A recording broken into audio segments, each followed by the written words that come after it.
And, you know, to be rebranded like that, we need to be also properly be recognized and accredited by the Professional Regulation Commission. Yeah. So that one, we were quite successful on that. At that time, there were only a handful. I mean, my license number is 184. That's a handful. Now, of course, it's like 1,600 naval architects license. Time, shipping was in a deep recession, you know. We captured the market. No? I think almost 70% at the time were all Filipino seafarers, but serving foreign flag vessels.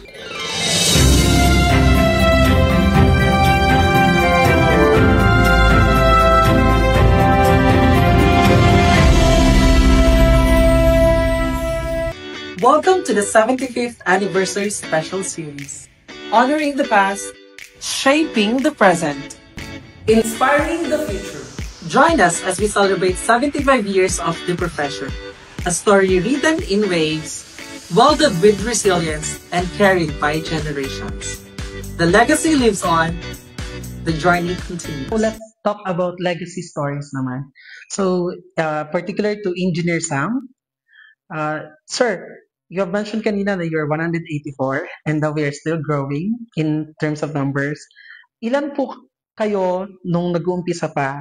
And how did it start? Like, nag-start po ba ito from Barkadahan?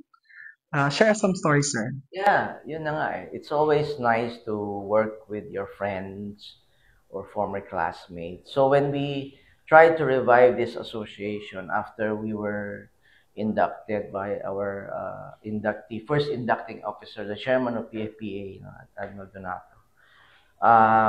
You really need to have a core group, which are my classmates, you know, and who's willing to volunteer, time, talent, treasure, lahat yan. Remember, we didn't have any money then. See?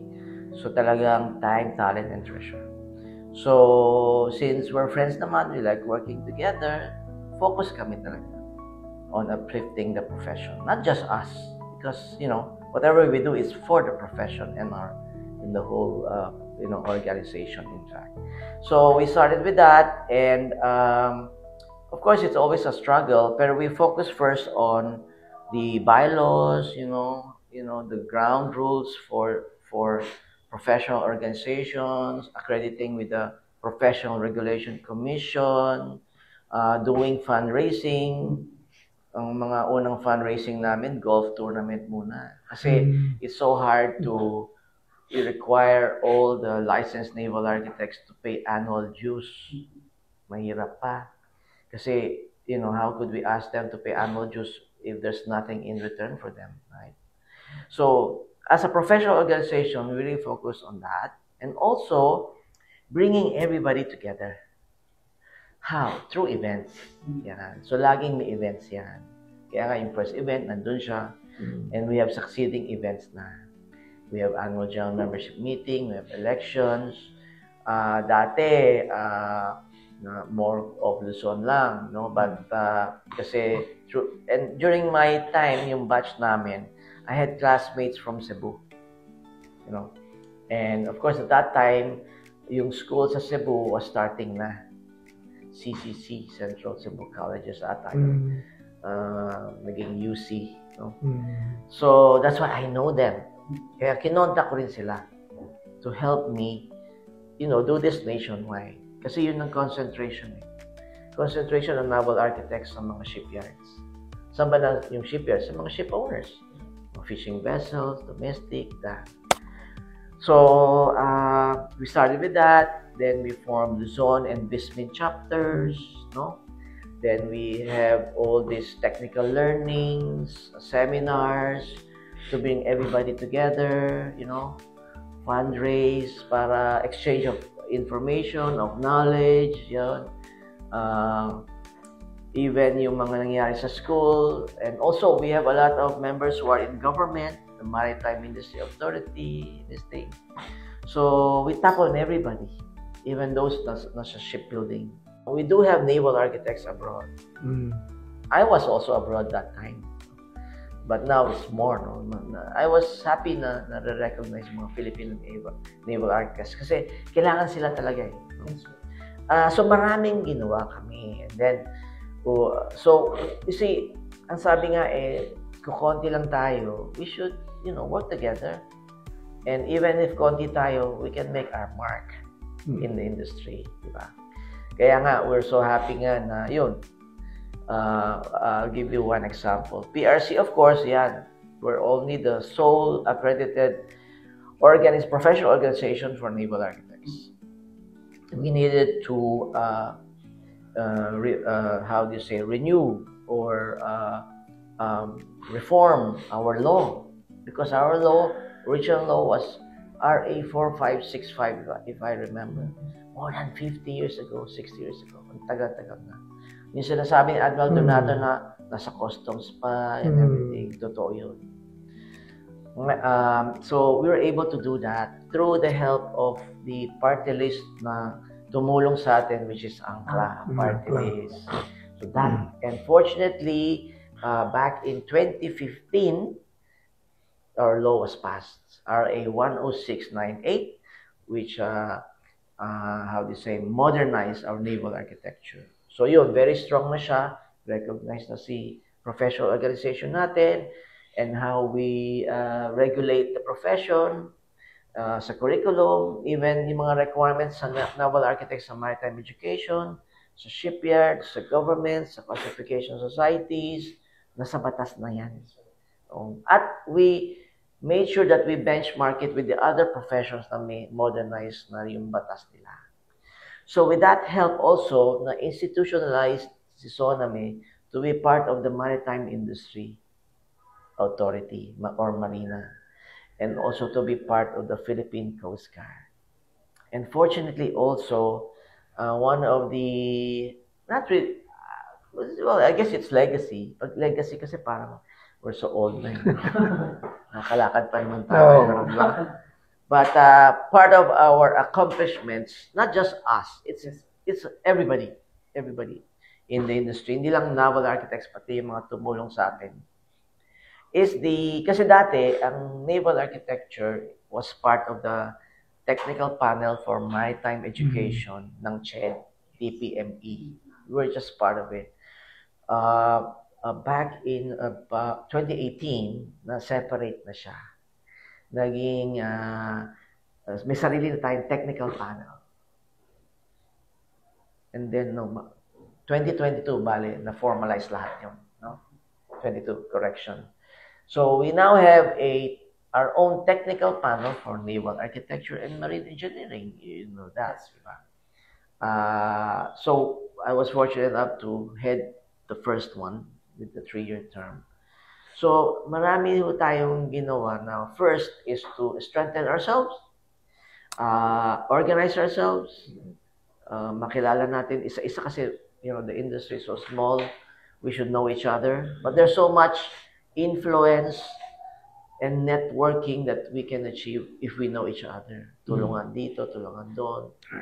Standardize natin yung practice ng naval architecture. Educating ourselves, exchanging information, benchmarking with the international community, and then institutionalizing ourselves as a group with all the, government agencies involved with, at the end of the day, making our seas safe. Diba? Domestic shipping. Of course, number 1 tayo or 2 sa overseas for Filipino seafarers, pero we should do more for our domestic shipping. Diba? Maraming pwedeng gawin. And naval architects play a key role in that. Because nandun tayo sa design, sa shipbuilding, sa classification of vessels, the inspection, sa marina, sa Coast Guard. I'm so happy even in Coast Guard now, kumukuha na sila ng naval architects. Sa Navy, kumukuha na rin sila, sir, ng naval architects, PFAR, And the schools, of course, I mentioned, from 1, yung alma mater ko na NAME, naging 8 na siya. HEI is offering naval architecture. It's not just the number, and as I always say, shipbuilding yung profession natin grows with the shipbuilding industry in the Philippines. Quality rin, syempre. That's why we're really busy now on upgrading again. We were able to kind of overhaul the previous curriculum. Now we're overhauling it again, sir. I see. Oo. That's good. Maraming kailangan gawin. But we definitely need government assistance on this because it's, you know, it's not like seafaring na talagang there's a lot of demand, volumes, thousands, and bringing in US dollars. Ang naval architecture talagang maliit lang. Even other countries, maliit lang. Of course, except if you are like top 3 shipbuilding nations like Korea, diba, China, diba, Japan. Yeah. Korea, there are like thousands of naval architects there. I mean, you know, ang dami. So ganun yun eh. You know. But you know, with this one, we're working towards benchmarking with universities in Korea, in China already. They help us, but now we're focusing on Korea to help us with the master's degree in naval architecture, scholarships. So even with DOST, by the way. If I can mention that DOST, our Department of Science and Technology, sir. So, dati hindi kilala ang naval architects. Ngayon, sir, every time they have a project related to floating vessels, they consult Soname. That's good. Sir. That's great news. Napakarami na nga talaga na contributions sa ating professional organization. Apart from the institutionalizing of the group, down to the passing of the modernized naval architecture law, ang pag-establish ng PP namin with CHED, and on our international engagement, international communities. And of course, the growing numbers of HEIs offering the program of naval architecture and marine engineering. Sir Sam and Admiral Donato, what are the current undertakings of the Soname or the profession itself?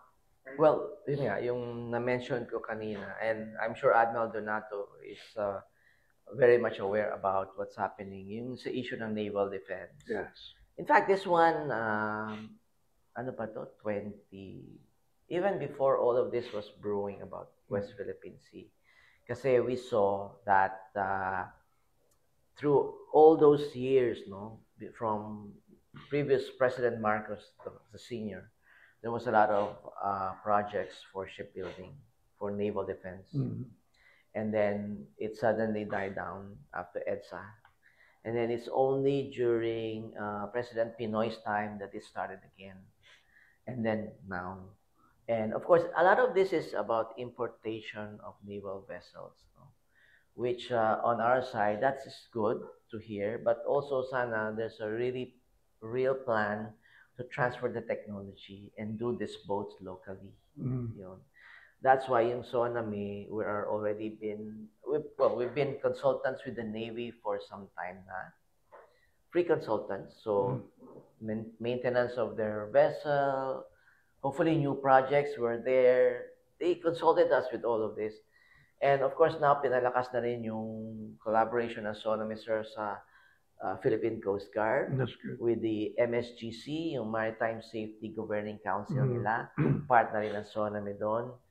And see how we could help in improving the maintenance and the inspections of the domestic shipping.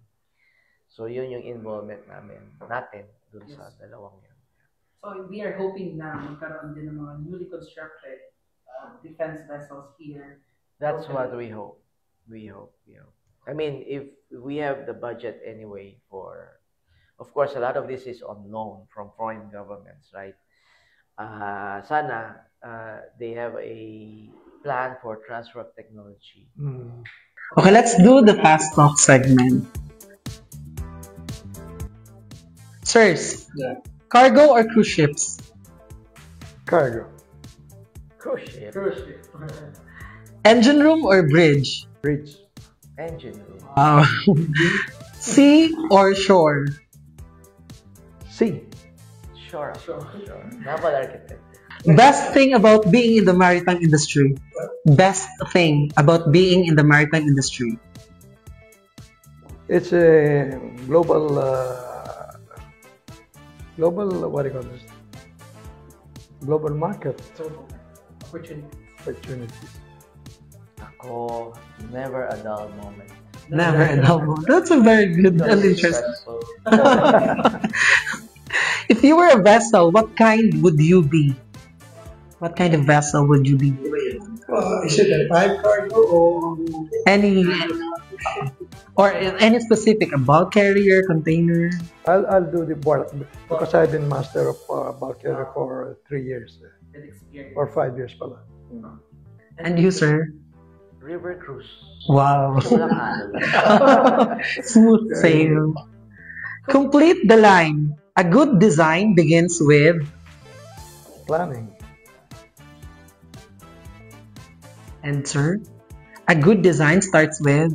Begins with a good client. Yeah. True. Diba, sir? Oh, Owner's requirement. yeah. Right. Complete the line. When I see a ship, I feel. Homesick. Because I've been Seaman, no? Seaman. I've been at the sea for more than a year, not seeing anything.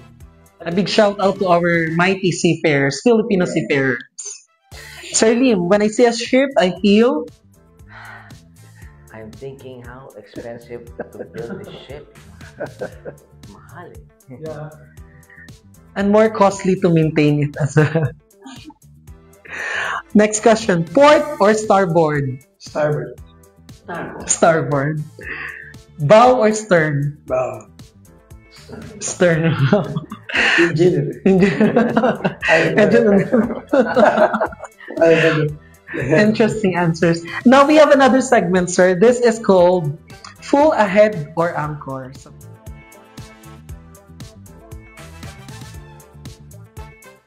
very maritime.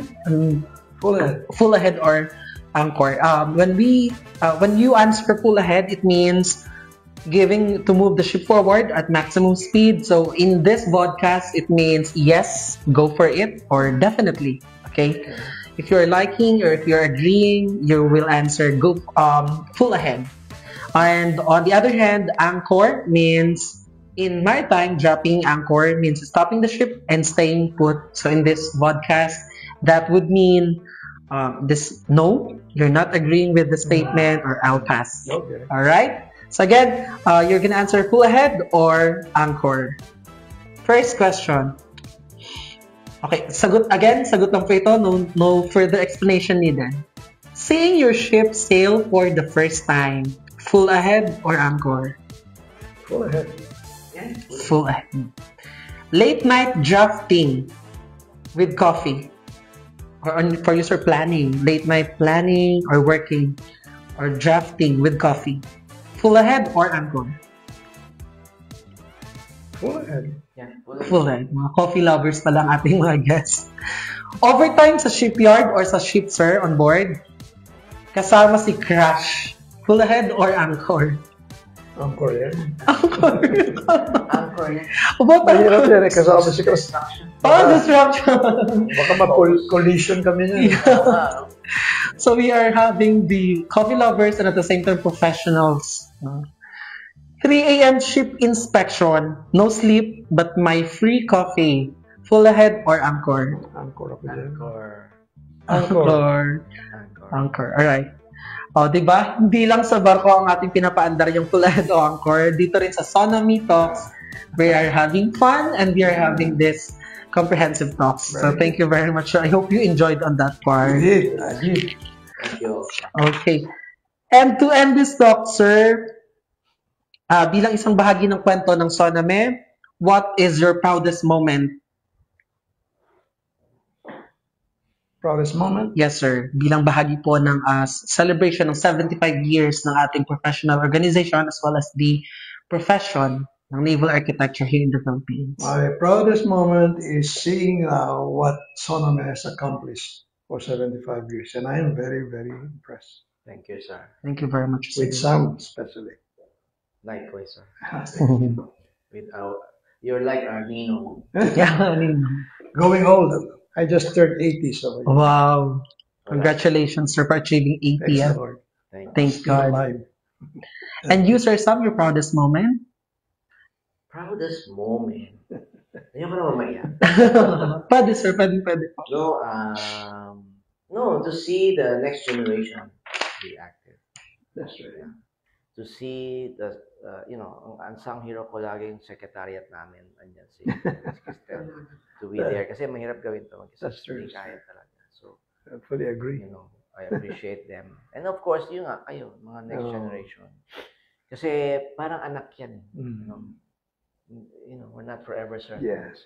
So we're happy to see, yung anak growing Posterity, up, also, taking over in the The future. next generation. We look forward to that. Di ba? Continue. Sustain yung Continuity. industry, profession. Sustaining Soname, we're also sustaining the country as a maritime nation.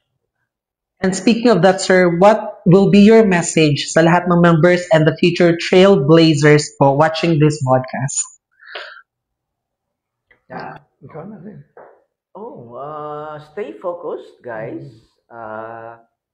As I mentioned before, there's so many distractions in the world, especially yung generation nyo, social media, gadgets, everything. During our time, it's really more focused on ano bang career kasi as we mentioned, di ba, promising and valid. We don't know where we want to go kasi we can do a lot of things. I think it stays the same. We need to stay focused on what we want to do, and somehow, with God's help, things will fall into place. Basta stay focused. Para yung love life. Stay focused ka lang. And things will fall into place. Pero minsan, staying focused, di ba, may mangyayari pa rin. Pero ano bang focus mo sa love life? Pinhugot. Happy. Determined to be successful. Yes. Focus.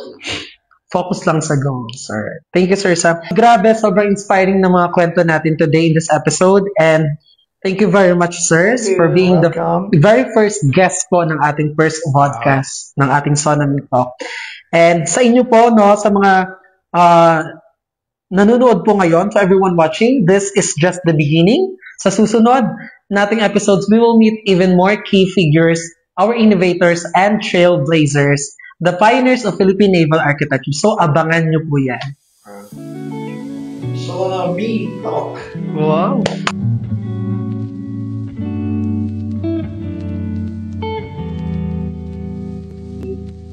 Soname Talk. Wow. Wow!